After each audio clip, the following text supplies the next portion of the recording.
Hi folks, and welcome back to the greenhouse.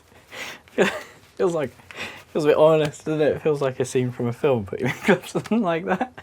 Not what I intended. Right, so I thought I'd just invite you into the greenhouse for, I'm going to say 10 minutes, but you know, I can't make a video that's actually 10 minutes long, and I'm really feeling this year pretty determined, okay? So I'm just making up a potting mix now for my tomatoes and some of my cucumbers and my melons as well. I have a selection of plants that are long overdue of potting up, and I've already been very busy down the allotment today with some bits and bobs that I'm going to show you after this, but I'm really feeling like I'm in a bit of a new era with the allotment at the moment. I'm feeling like it's a bit of a grind, and I just need to get my head down and plough on and get through this kind of, I think it's a bit of a make or break period. I'm learning lots of lessons as I continue to spend more and more time gardening.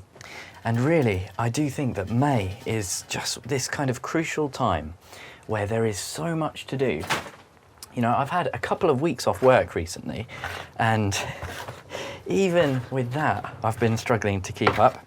Admittedly, I do have a new allotment that I'm trying to kind of turn over at the same time, and I've just got that third plot that I'm kind of caretaking for, but I haven't done anything on that yet. But the point is, there's so much to do in May. It's that kind of time where a lot of your first seedlings need to be potted out. There's so much potting on to do as well. Always remember, try not to breathe perlite dust.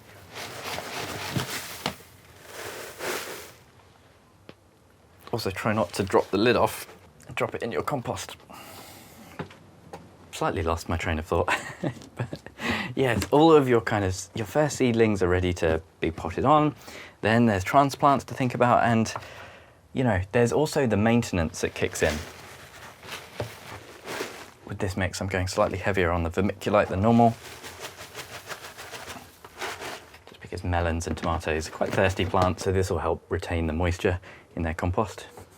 And that combination of things, and the weather warming up, all of the weeds exploding, your grass paths going crazy, when you've got, you know, a new plot as well that isn't quite ready, it's all just a lot. And I think pretty much every year this has been just where the first kind of chink in my armour shows up, you know, and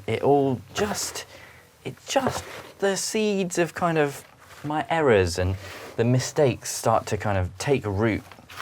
I'm accidentally using a lot of garden analogies, that's not deliberate. And this season, this May, I just want to put my head down and I'm here every day at the moment. Every day I finish work, I come down, I'm not worried about filming. That's a mistake I've learned as well.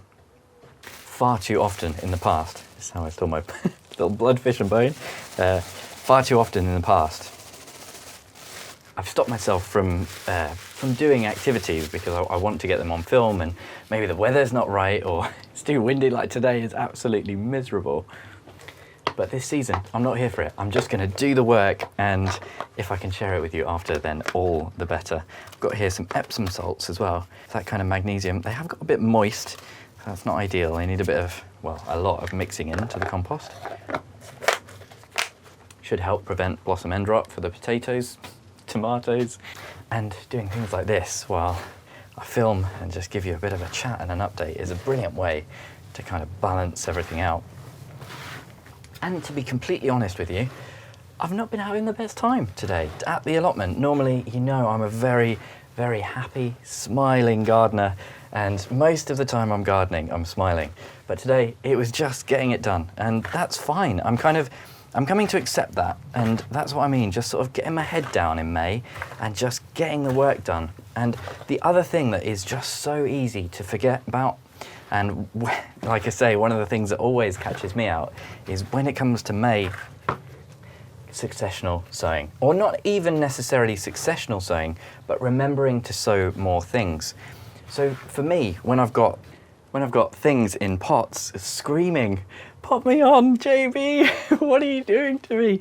You know, when they are screaming to get out, just look at this. This is shocking.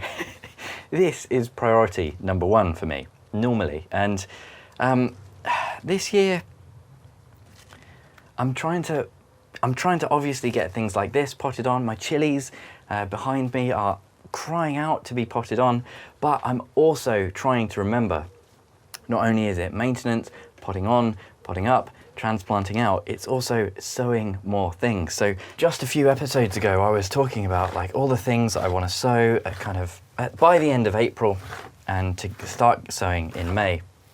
We're well into May now, it's the 12th of May, and I feel like I've just started to fall behind. I'm slacking ever so slightly.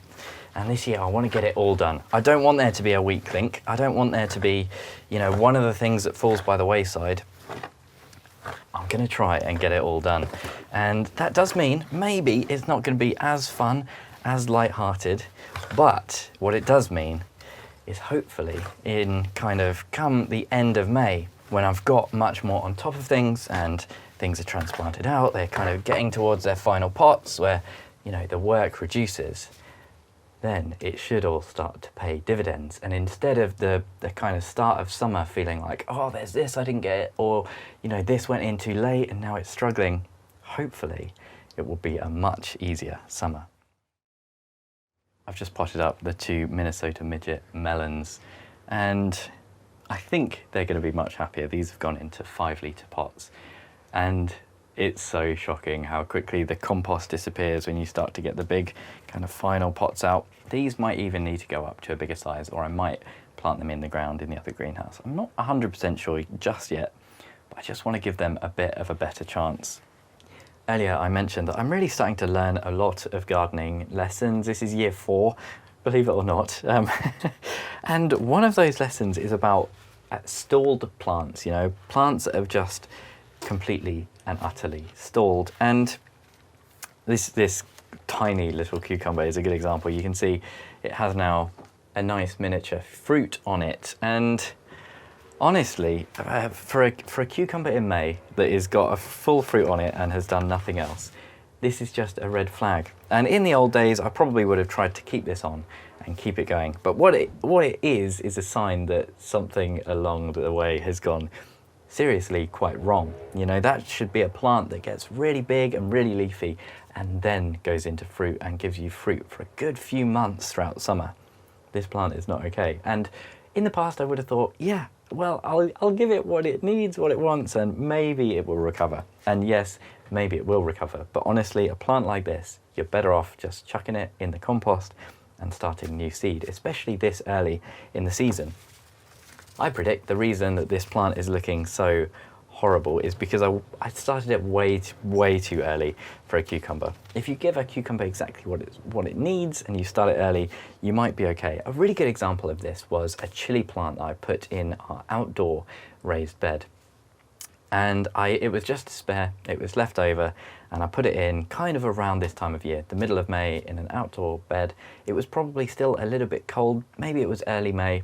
Basically, the plant sat there for 4 months. The thing barely grew, maybe it grew an inch, it gave us no fruit, it did absolutely nothing. And I had cucumbers that did that last year, some of my squashes too, and it's just a lesson I've learned. A lot of the time, plants actually won't recover. If they get off to a really bad start and they don't get what they need, it doesn't necessarily mean that if you give them enough time, they'll be okay. So something I've been much better at this year is having those backup sowings, and they're not in this greenhouse, they're in the other. But I've got freshly germinated cucumbers just coming out of the soil now, and that means the crops are going to be a bit later. Sure, it would have been nice if I had some early ones, but I'm not going to waste any compost time, effort or love on really sickly looking plants. And speaking of lessons, there was a great moment the other day where my partner, my fiance Jess, she turned to me and she said one of those things that is just like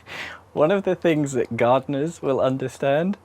She spent about 2 or 3 hours working in our back garden, and she turned to me and said, "Jamie, it looks like I've done nothing at all. How is this fair? I've just spent so long and it looks like I've done nothing." And I think that's something that we all relate to. But fortunately, for once, the thing that I have spent hours on today actually does look like I've done something. Thank heavens, because I have expanded my brassica beds. Look at this. They've graduated now from, instead of just a temporary measure with, it was actually that fork that was just stuck in the ground supporting the netting. We've now got the double row and it's so good. I'm so excited. This is basically going to be, I think, a dedicated cabbage patch. You can see how the second side I've done much lower and there's just enough netting. In fact, there's a little bit extra too. So no worries there. Really nice to have all this extra space. I've sowed all my summer cabbages here and I can start to put my winter cabbages over there. The purple spraying broccoli is just coming to the end now. This plant is really done, so I've just pulled that up. But I just think this looks really, really nice. I've put down a little bit of cardboard here and there. It's just some weed mulch and it just works so well, honestly. And down here, I've just planted out a load more cabbages. And I know that it's really, really dense, but I've done that because I know a lot of these cabbages aren't gonna make it through. You can see the red cabbage that I planted out the other day, getting a little bit mullered. So, you know, if 50% of my cabbages pull through, I'm pretty happy with that. There's a lot of heavy flea beetle damage, especially on those summer cabbages that I put in over there. So a lot of those are kind of reduced by populations. Oh, look at this one. Oh, I just went to get up close to it and forgot I can't anymore. Let me zoom in. Look at the edges of that one. Absolutely shocking. Ah, isn't it just so good when you do a job and it actually makes a difference? It makes it look better. I'm really, really satisfied. I've been up here for ages today. It's coming up to 8 o'clock. Since I finish work at about 3, I do the early shift now. And it does put a smile on my face, especially when I start filming. I absolutely love sharing this stuff and it just brings it all to life and kind of takes me out of my own head a bit. So thank you ever so much for watching. An extra special thank you to my chili pepper tier patrons who really do especially help with the potting up this season, because woof, there's a lot of compost. There's a lot of the Patreon money is going on compost, to be honest. So my chili pepper tier patrons, especially Tony, Pam, Bill, Louise and Michael, thank you ever so much, and hopefully I'll see you again in the next one. There's so much more for me to carry on doing.